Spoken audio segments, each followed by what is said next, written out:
Hi everyone. ఒక చిన్న సామెత. నేనున్నది నీకోసం, నేను నీకోసం పానం ఇస్తున్నా, నువ్వు నా కోసం పానం తీసుకోకు మిత్రమా.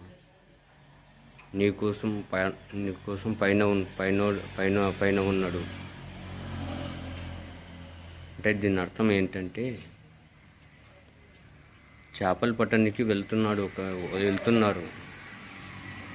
అంటే గాలానికి ఎరను వేసిండు. చెరువులో వేసేసరికి ఎర ఇలా అంటుంది, మిత్రమా నీకోసం నేను చనిపోతున్నా.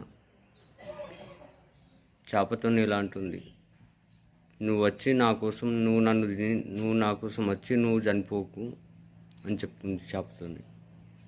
ఎంత బాగుంది చూడండి ఫ్రెండ్స్. మీకు నచ్చితే లైక్ చేయండి, కామెంట్ చేయండి, సబ్స్క్రైబ్ చేసుకోండి. ఓకే బాబాయ్.